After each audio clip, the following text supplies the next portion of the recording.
चाहिए, देवी सवित्र की कृपा चाहिए, तो घर में देसी गाय रखो, उसी का दूध निकालो, उसी का दूध पियो, क्योंकि उसका हर पदार्थ हमारे लाभदायक है। देखिए मैं आपको एक बात बताऊं,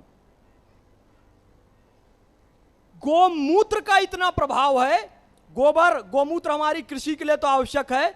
मैं आपको बताना चाहता हूं, हमारे ऋषि मुनियों ने जो रिसर्च की है कि गोमूत्र का इतना प्रभाव है कि यदि आप गोमूत्र पीते हैं तो कैंसर जैसा रोग आपका ठीक हो सकता है। आप कहेंगे यूं ही बात मत करो, यहां पर इंटेलेक्चुअल लोग हैं, भाई कोई प्रमाण दो, प्रूफ दो। मैं आपको प्रूफ दूंगा, कैंसर जैसा रोग ठीक हो सकता है। आपको ट्यूमर है ब्रेन में, जिसको ब्रेन में ट्यूमर होता है वही जानता है उसकी क्या हालत होती है पेन से। आप तो पढ़ने लिखने वाले लोग हैं, इंटरनेट में एक बार में आप लोग सर्च कर सकते हैं। देखिएगा, भारत में एक राज्य हरियाणा, हरियाणा में एक लोकसभा की कॉन्स्टिट्यूएंसी है भिवानी। भिवानी में मेंबर ऑफ पार्लियामेंट हैं लोकसभा के धर्मवीर सिंह। धर्मवीर सिंह जी करंट लोकसभा के सांसद हैं, मेंबर ऑफ पार्लियामेंट है, भिवानी कॉन्स्टिट्यूएंसी से। दिल्ली में हम उनके बंगले में बैठे हुए थे, गवर्नमेंट ने जो उनको दिया हुआ है, वो बता रहे हैं कि मुझे ब्रेन में ट्यूमर है और इतना दर्द होता है, इतना दर्द होता है कि बर्दाश्त नहीं होता है। मैं पेन किलर लेता हूं तब थोड़ी देर के लिए वो दर्द रुकता है, लेकिन पिछले 1.5 साल से मैं गो अर्क ले रहा हूं। गोमूत्र नहीं, गो अर्क। देखिए, गोमूत्र मत पी लेना, अभी हमारा शरीर उसको सहने के लायक नहीं बना है कि हम सीधा गोमूत्र पी लें, नहीं पी सकेंगे आप। गो अर्क, ठीक है, ध्यान देना शब्द पे, नहीं तो आप कहेंगे मोहम्मद फैज खान आए थे गोमूत्र पीने, हमने गोमूत्र पी लिया, हमारी जीभ जल गई, अभी हम इस लायक नहीं हुए कि सीधा गोमूत्र पी ले उठा के। गो अर्क, गो अर्क क्या है? बछिया जो होती है, बछिया छोटी सी फीमेल, सुबह सुबह उसका आप मूत्र ले लीजिए, उसको गर्म कीजिए तो भाप बनेगी, वाष्प बनेगी। जब वो वाष्प बन जाएगी तो उसको ठंडा कर लीजिए, ठंडा करेंगे तो फिर से पानी बन जाएगा, वो गो अर्क होता है। किसी प्रतिष्ठित जगह, या तो घर में खुद बनाएं या तो किसी विश्वसनीय जगह से वो गो अर्क आप खरीद लें। भिवानी के सांसद धर्मवीर जी गो अर्क रोज सुबह 2 चम्मच पीते हैं पानी के साथ, और वो कहते हैं कि 1.5 साल से पी रहा हूं, ब्रेन में ट्यूमर है कि नहीं ये पता नहीं, लेकिन दर्द बिल्कुल नहीं होता है गोमूत्र के प्रभाव से। किसके प्रभाव से? गोमूत्र के प्रभाव से। ब्रेन में ट्यूमर है नहीं है पता नहीं, लेकिन गोमूत्र पी रहा हूं तो ब्रेन ट्यूमर का दर्द मुझे नहीं होता है। वो तो आपके सामने है, मैं उदाहरण दे रहा हूं। हमने दरअसल कर क्या लिया है, पाश्चात्य शिक्षा के प्रभाव में हमारे दिमाग में यह बैठा दिया गया है, Kalidas is Shakespeare of India. हम उनकी दृष्टि से अपनी संस्कृति को देखने लगे हैं। Kalidas is Shakespeare of India. अरे शेक्सपियर और कालिदास का कोई कंपैरिजन है क्या? कहां कालिदास, कहां शेक्सपियर? और कैम्ब्रिज स्कूल ने हमें क्या पढ़ा दिया? Kalidas is the Shakespeare of India. No, कोई कंपैरिजन नहीं है। यदि कहना ही है तो यूरोप वालों को यह कहना चाहिए Shakespeare is the Kalidas of Europe. Samudragupta is the Napoleon of India. अरे समुद्रगुप्त ने जीवन में एक भी युद्ध में पराजय का सामना नहीं किया। नेपोलियन तो वाटरलू की लड़ाई हार गया। अगर कहना ही है तो शर्म के साथ यूरोप वालों को यह कहना चाहिए कि Napoleon is the Samudragupta of Europe. Napoleon Europe का समुद्रगुप्त कहो, आपने हमें छोटा बना दिया। और हम वही हिस्ट्री पढ़ते हुए आ रहे हैं, वही समझते आ रहे हैं। उन लोगों को बीफ चाहिए था ब्रिटिशर्स को, तो उन्होंने क्या बताया कि वैदिक काल में गाय काटी जाती थी। उन्होंने वेद की गलत इंटरप्रिटेशन कर दी। साहब, वेद में या वैदिक काल में कहीं भी गाय का मांस नहीं खाया जाता था। गोधन शब्द आया है गेस्ट के लिए कि गेस्ट के आने पर गाय काटी जाती थी। नहीं साहब, गोधन का अर्थ गाय को काटना नहीं है, अर्पित करना है। कि कोई गेस्ट आता है हमारे बच्चे के बर्थडे में, हमारे चाचा, हमारे नाना, हमारे मामा, छोटे छोटे बच्चे जो भी आता है, तो हम उन्हें कपड़ा देते हैं, पैसे देते हैं, कोई भी गिफ्ट हम देते हैं किसी गेस्ट को। वैदिक काल में बेस्ट गिफ्ट क्या था? गाय थी। अतिथि गाय की बलि दी जाती थी, साहब कहते हैं कैम्ब्रिज स्कूल के स्कॉलर्स। वैदिक काल में हवन में गाय की बलि दी जाती थी का मतलब गाय की स्लॉटरिंग नहीं की जाती थी, बल्कि ब्राह्मण को बेस्ट गिफ्ट यानी कि दक्षिणा जो दी जाती थी वो गौ माता दी जाती थी, गौ माता को उपहार के रूप में दिया जाता था। हमने उनकी दृष्टि से देखा तो क्या प्रभाव पड़ा हमारे देश में, पीके जैसी फिल्में बनने लगी, ओ माई गॉड जैसी फिल्में बनने लगी, and we are clapping for that movies कि वाह वाह कितनी सुंदर मूवी बनाई है कि शिव जी को दूध मत चढ़ाना, गाय को चारा मत खिलाना, मंदिर में दान मत देना, गुरु की शरण में मत जाना, क्योंकि ये गुरु तो लूटने वाले हैं, मंदिर का पैसा भ्रष्टाचार में चला जाएगा, गाय को चारा खिलाओगे कुछ नहीं मिलेगा, शिव जी को दूध चढ़ाओगे बर्बाद हो जाएगा। और हमने अपने आप को सो कॉल्ड प्रोग्रेसिव समझा, प्रगतिशील समझा, इंटेलेक्चुअल समझा और उसको सही मान लिया, तो हम अपने गुरु का अपमान करने लग गए। हम गाय को चारा नहीं देने लगे, हम शिव जी को दूध नहीं चढ़ाने लगे। वो मल्टीनेशनल कंपनियां जो अमेरिका में बैठी हैं, सऊदी अरब में बैठी हैं, वो तो चाहती हैं कि हम अपने मंदिरों से दूर हो जाएं, हम अपने धर्म से दूर हो जाएं, हम अपनी गाय से दूर हो जाएं, हम अपने गुरुओं से दूर हो जाएं। इसलिए वो ऐसी फिल्मों को फाइनेंस करती है। और जब तक हम अपने देश की संस्कृति को, वेदों को पढ़ेंगे नहीं, समझेंगे नहीं, मैं कहता हूं हम क्यों नहीं मंदिरों में दान दें, हम क्यों नहीं गौशालाओं में दान दें। यदि हम गौशाला में दान देते हैं, मंदिरों में दान देते हैं, तभी तो ये अन्न क्षेत्र कहलाता है। 3000 लोग प्रतिदिन यहां से भोजन प्राप्त करते हैं, हम क्यों नहीं दान दें, यहां पे दान देंगे, क्योंकि हमारे मंदिरों से भोजन प्राप्त करते हैं। इस मंदिर से ही 3000 लोग प्रतिदिन भोजन करते हैं, 50 स्कूलें चलती है, उन बच्चों को शिक्षा का दान किया जाता है। आप लोग जब सहयोग करते हैं तब तो ये चल रहा है। और ये पीके जैसी फिल्मों के प्रभाव में आकर हम अपनी मंदिरों को, अपनी गौशालाओं को, अपने गुरुओं को छोड़ देंगे और उनकी फिल्मों को देखेंगे और गाय को स्लॉटर करने लग जाएंगे। यदि ऐसा सोचते हैं तो हम ऐसा नहीं होने देंगे। जब भी ऐसी फिल्में बने तो उन फिल्मों को ना देखकर जितना हो सके गौशाला के लिए, मंदिर के लिए, अन्न दान के लिए, शिक्षा दान के लिए खूब धन का दान करना, खूब धन का दान करना। क्योंकि वो जानते नहीं है हमारे देश का आहार विज्ञान, उन्हें पता नहीं है कि ये ऋषि मुनियों ने ये संस्कृति क्यों बनाई है। देखो, शिव जी को चढ़ाने का जो दूध है ना, शिव जी को अर्पित करने का दूध कभी भी किसी बच्चे को मत पिलाना, नहीं तो फेसबुक व्हाट्सएप का जमाना है। फेसबुक व्हाट्सएप के जमाने में क्या होता है मैं आपको बताऊं। एक तरफ तो शिव जी पर चढ़ाता हुआ दूध दिखाएंगे आपको, है ना, कि देखो लाखों लीटर दूध बर्बाद हो रहा है, और बाजू में एक बच्चा दिखाएंगे जो बेचारा दुबला पतला, भूखा नंगा, और कहेंगे देखो भारत के लोगों तुम अंधविश्वासी हो, सुपरस्टिशियस हो तुम, इतना सारा दूध तुमने बर्बाद कर दिया, एक बच्चा भूखा बैठा हुआ है तुम उसे पिला देते। तो हम लोग सोचते हैं बात तो सही है, क्योंकि हमने अपनी संस्कृति का अध्ययन किया ही नहीं। कैम्ब्रिज स्कूल ने जो पढ़ाया, पीके और ओ माई गॉड ने जो दिखाया, हमने उसको समझा। शिव जी को अर्पित करने का दूध कभी किसी बच्चे को मत पिलाना, याद रखना। शिव जी को अर्पित करने का दूध शिव जी को ही चढ़ाना, क्योंकि यह परंपरा इसलिए बनी है क्योंकि श्रावण मास में, सावन के महीने में शिव जी को दूध चढ़ाने की परंपरा चालू हुई। श्रावण मास में 12 महीनों में केवल 1 माह ऐसा हमारे ऋषि मुनियों ने बताया आहार विज्ञान का अध्ययन करके, कि श्रावण मास में कोई भी दूध नहीं पीना चाहिए, क्योंकि जब हम बारिश के मौसम में, रेनी सीजन में दूध पीते हैं तो वात बढ़ता है, गैस बढ़ती है, और हमारे शरीर की 70% डिजीज वात से होती है, गैस से होती है, बाकी 30% डिजीज पित्त और कफ से होती है। 70% डिजीज किससे होती है? वात से।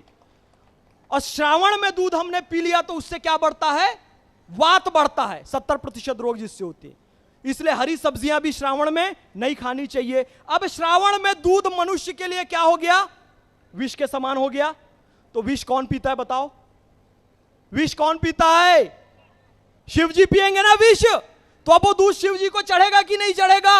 अब वो श्रावण का दूध शिव जी का जो कि विष तुल्य है, और शिव जी विष ग्रहण करते हैं, बच्चे को पिलाओगे, कल मरने वाला बच्चा आज मर जाएगा।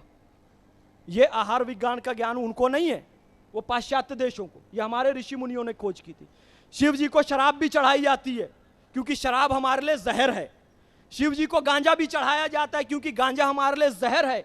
शिव जी को तंबाकू भी चढ़ाया जाता है, बेलपत्र भी चढ़ाया, जितनी कड़वी चीजें हैं यानी कि जो हमारे लिए नुकसानदायक हैं वो शिव जी को अर्पित कर दिया जाता है। और कुछ लोग शिव जी का प्रसाद समझकर गांजा, भांग, शराब पीते हैं। तो मैं ये बताना चाहूंगा कि शिव जी का वो प्रसाद नहीं है। और शिव जी को फॉलो करने का शौक कितना है तो पहले हलाहल यानी कि जहर पीकर दिखाओ। पहले उन्होंने जहर पिया था, जहर पचाया था, तब ये सब उन्होंने पिया है। शिव की महिमा को हमने समझा ही नहीं। हम पाश्चात्य संस्कृति में आकर अपनी संस्कृति को भूल गए। मेरे मित्रों, मेरे भाइयों, 1 घंटे में, 1.25 घंटे में ये गौ कथा नहीं हो सकती। हरि अनंत हरि कथा अनंता, कहीं सुनाई बहुविधि सब संता। हरि अनंत है, हरि की कथा अनंत है। मैं तो कहता हूं मैं केवल 7 दिन 9 दिन आप मुझसे कथा करवाओ। यहां पे सिर्फ गोबर पे 9 दिन की मैं कथा कर सकता हूं। किस पे? गोबर पे। गोबर पे 9 दिन की कथा मैं कर सकता हूं।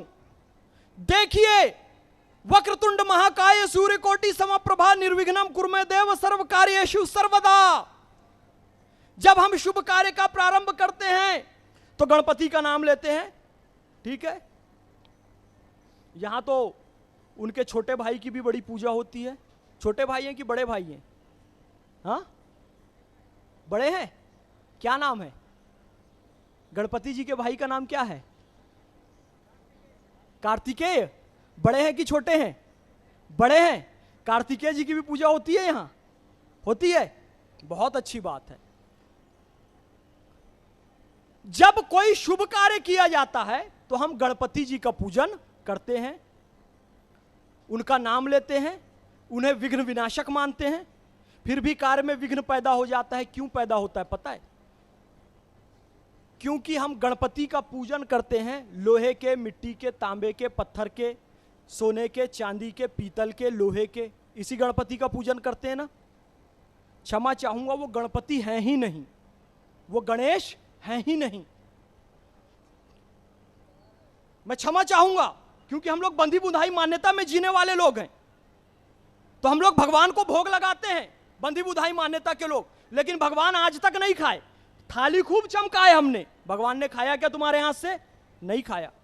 भोजन की शुद्धता का खूब ध्यान रखा, फिर भी भगवान ने नहीं खाया। वहां उसने ना भोजन की शुद्धता का ध्यान रखा, ना थाली की शुद्धता का ध्यान रखा, केवल हृदय की शुद्धता का ध्यान रखा। तो शबरी के पास भगवान श्री रामचंद्र जी खुद चले आए खाने के लिए। परम भक्ति दुनिया की रीत के विपरीत होती है। योगेश्वर भगवान श्री कृष्ण, दुर्योधन कपटी भाई 5 गांव दे दे अपने भाइयों को। दुर्योधन ने दिया क्या? नहीं दिया। उसके घर भोजन नहीं किया, 56 भोग में सजा कर रखा था। विदुराइन के घर चले गए, विदुराइन ने क्या दिया? केले के छिलके। कृष्ण को देख के पागल हो गई थी, बावली हो गई थी। भगवान श्री कृष्ण स्वयं आ गए, केले को छील रही है। जिसकी नजरों में मोहन समाया वो नजर फिर तरसती नहीं है। ये तो प्रेम की बात है, ऊधो बंदगी तेरे बस की नहीं है। यहां सिर दे के होते हैं सौदे, आशिकी इतनी सस्ती नहीं है। योगेश्वर कृष्ण बैठे हुए तो केले को छील रही है, गूदे को निकालती है और फेंक देती है और छिलके को दे लेती है। तो भगवान वो भी खा लेते हैं। दुर्योधन का 56 भोग छोड़कर आए उसके, क्योंकि परम भक्ति दुनिया की रीत के विपरीत होती है। और यह दुनिया की रीत के विपरीत परम भक्ति, मैं बड़ी क्षमा के साथ कहूंगा कि दुनिया की रीत ने बना दिया है कि लोहे, पीतल, तांबे के गणेश जी का पूजन, वो तो गणेश है ही नहीं। और दुनिया की रीत के जब विपरीत जब कुछ कहा जाए तो लोगों को क्रोध आता है कि क्यों नहीं है भाई ये गणेश, हम तो इसका पूजन। वो गणेश है ही नहीं, क्योंकि मूल गणेश का निर्माण पार्वती जी के शरीर के मैल से हुआ है। पार्वती जी ने अपने शरीर के मैल से गणेश जी का निर्माण किया है।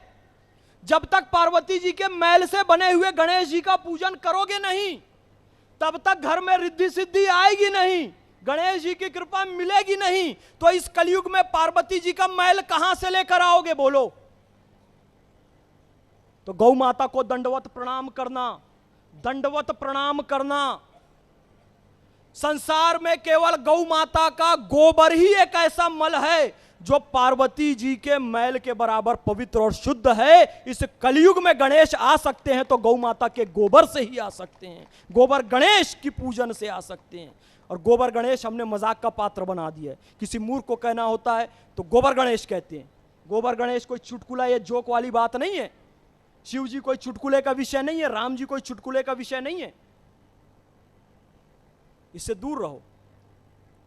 देखो मेरे भाई, आज मैं आप सबसे निवेदन करना चाहता हूं, 10 मिनट का समय और है मेरे पास। 10 मिनट में मैं अपनी कुछ बातें आपसे और शेयर करना चाहूंगा और उम्मीद करता हूं अब तक की कई बात आपके हृदय तक पहुंची होगी। मैं बार बार ये नहीं कह रहा हूं कि दिमाग तक पहुंचे, समझ तक पहुंचे, दिल तक पहुंच जाए, इतना काफी है। एक बहुत बड़ी कंट्रोवर्सी इस देश में चल रही है। गाय के नाम पर बहुत सारे बयान आ रहे हैं, रोज हम टीवी में देखते हैं, कुछ ना कुछ होता ही है। जम्मू कश्मीर से लेकर कन्याकुमारी तक कोई ना कोई कुछ ना कुछ गाय के बारे में स्टेटमेंट देता है, टेलीविजन में, न्यूज़पेपर में।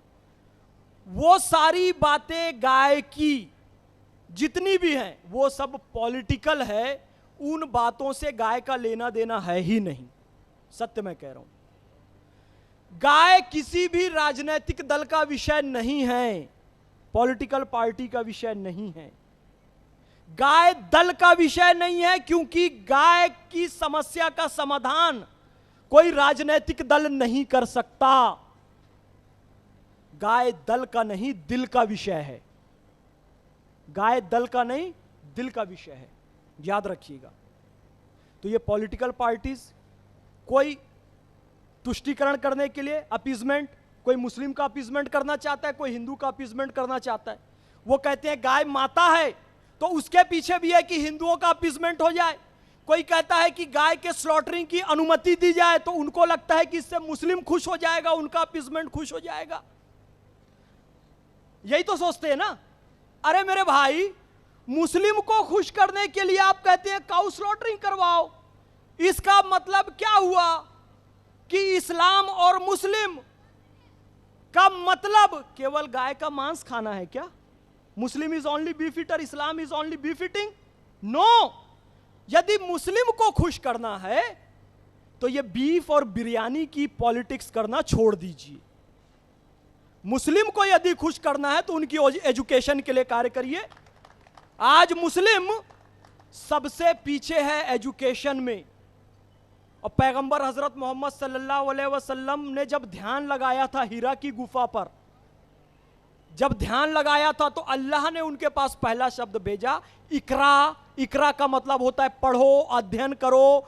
जिस इस्लाम के पास पहला शब्द अध्ययन करो आया, आज भारत में सेकंड लार्जेस्ट पॉपुलेशन होने के बाद भी वो मुस्लिम एजुकेशन के चार्ट में, इंडेक्स में सबसे नीचे हैं। आप चार्ट उठाकर देख लीजिए, 2011 का सेंसस आप देख लीजिए, मुस्लिम सबसे नीचे। मुस्लिम को खुश करना है तो बीफ और बिरयानी की पॉलिटिक्स से वो खुश नहीं होगा। उसकी एजुकेशन के लिए काम करिए, उसके हेल्थ के लिए काम कीजिए, उसके एम्प्लॉयमेंट के लिए काम कीजिए। इस्लाम कोई बिरयानी या बीफ का मजहब नहीं है, इस्लाम किरदार का मजहब है, इस्लाम चरित्र का मजहब है। और वही चरित्र लेकर मैं आप सबके बीच में आया हूं। मेरे भाई, हम धर्म की बात, जब अपना व्यक्तिगत हमारा स्वार्थ होता है, सेल्फिश, हमको अपना कोई स्वार्थ साधना होता है तो हम बीच में धर्म को ले आते हैं। आपका पर्सनल झगड़ा था, वहां पे कोई धर्म का झगड़ा नहीं था, आपने उसको मजहब का रूप दे दिया दादरी वाले केस को। मेरे भाई, वो पर्सनल लड़ाई थी, मजहब की लड़ाई नहीं थी। आपने मजहब को बीच में क्यों लाया? वो हिंदू और मुसलमान के बीच की लड़ाई थी ही नहीं, वो दो परिवारों की लड़ाई थी। उसको आपने राजनीतिक रंग दे दिया ना, और कहने लगे देश में असहिष्णुता है, देश में असहिष्णुता है, देश में असहिष्णुता है, देश में इंटॉलरेंस है, देश में इंटॉलरेंस है, देश में इंटॉलरेंस है। यह भारत इंटॉलरेंट कंट्री है, यह भारत असहिष्णु देश है। मुझे एक बात बताओ, दिल खोल कर बताना और सच बताना, भारत में आप हिंदू हो तो आपको मंदिर बनाने की अनुमति है, मुस्लिम हो मस्जिद बनाने की अनुमति है, आप ईसाई हैं आपको चर्च बनाने की अनुमति है, आप सिख हैं आपको गुरुद्वारा बनाने की अनुमति है। आप ये बताइए, भारत में गली गली गांव गांव में जितने चर्च हैं, यदि हम रोम में जाकर मांग करें कि हमको भी आंजनेय का मंदिर इटली में इतनी गली गली में बनाने दो, अनुमति मिलेगी क्या? मिलेगी? नहीं मिलेगी।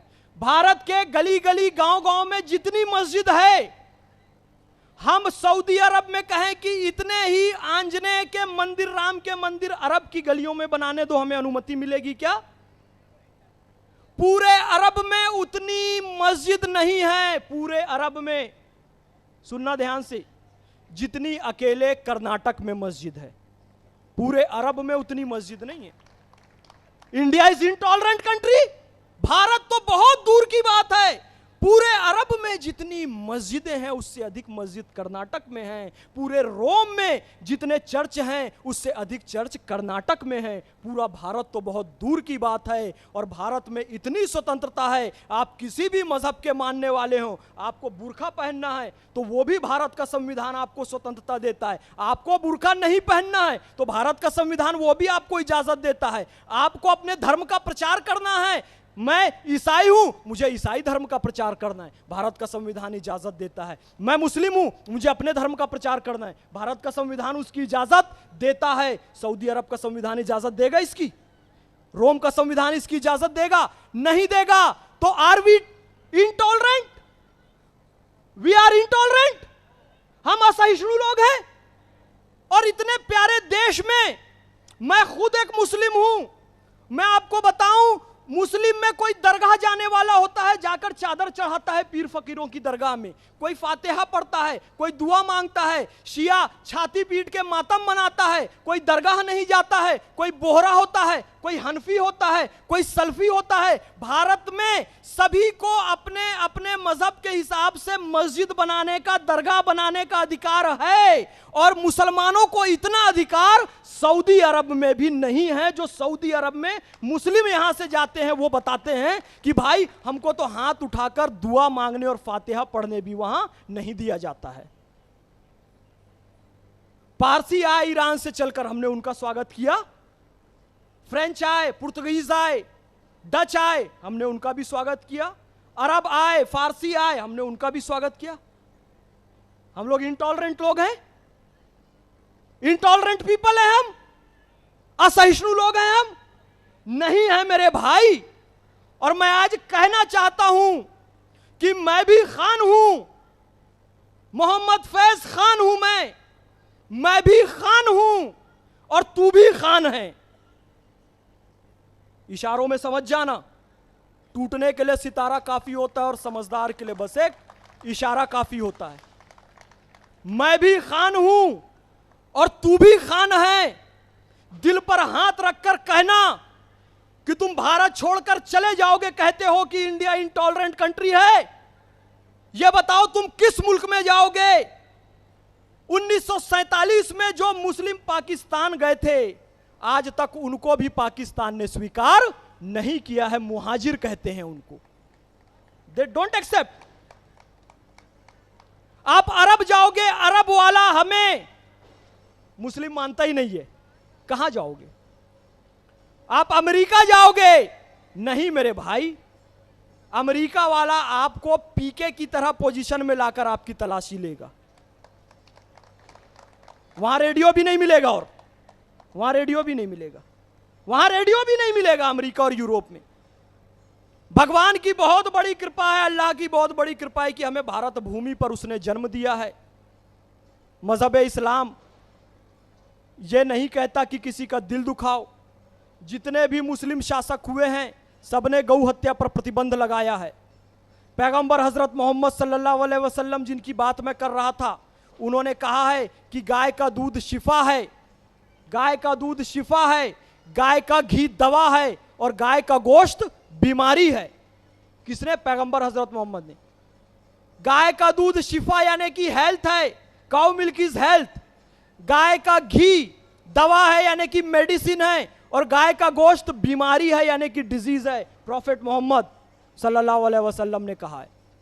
जितने मुस्लिम शासक हुए सब ने गौ हत्या पर बैन लगाया, यहां तक कि बाबर ने, जहांगीर ने, हुमायूं ने, जैनुल आबदीन ने, इवन जिसके नाम से डिस्प्यूट है टीपू सुल्तान, उसने भी स्लॉटरिंग पे, काउ स्लॉटरिंग पे बैन लगाया था, हाथ काटने का नियम बनाया था।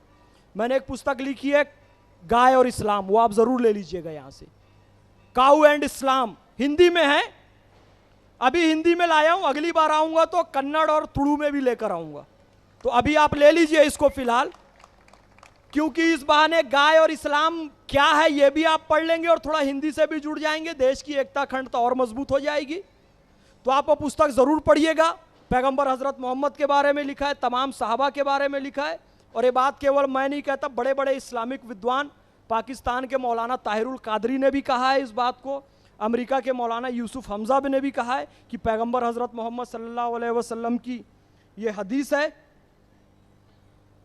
मुझे 7:20 तक की अनुमति थी, 7:20 मेरे ख्याल से हो चुका है, और आपने मुझे इतने प्रेम से सुना। कहना तो देखो मैं बहुत कुछ और चाहता था, लेकिन यहां जब हम खड़े होते हैं तो हम जो सोच के आते हैं या जो तैयारी करके आते हैं वो नहीं बोल पाते हैं, वो नहीं बोल पाते, क्योंकि यहां योगेश्वर भगवान श्री कृष्ण गुरुओं के गुरु जो चाहते हैं वही निकलता है मुख से, ठीक है।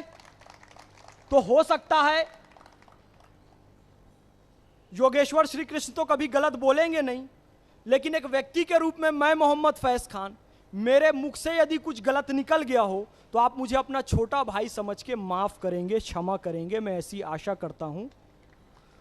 और एक छोटा सा प्रसंग यह है कि गाय की सेवा के लिए कभी भी मुहूर्त नहीं देखा जाता है।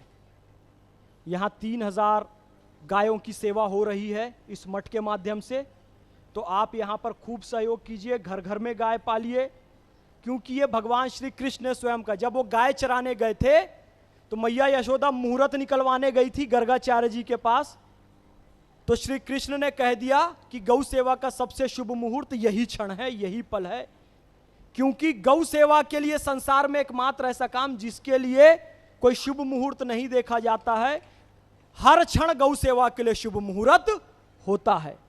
भगवान आप सबको सद्बुद्धि दे, आपका जीवन स्वस्थ हो, मंगलमय हो, इसी कामना के साथ मैं आपसे विदा लूंगा।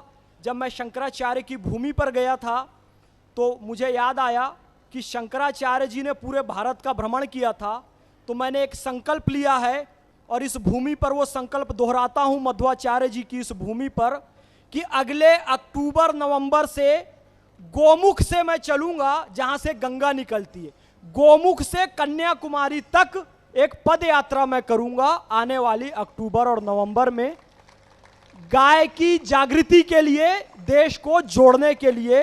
बोले गौ माता की, बोले गौ माता की, 3 बार कहना, मां मां मां।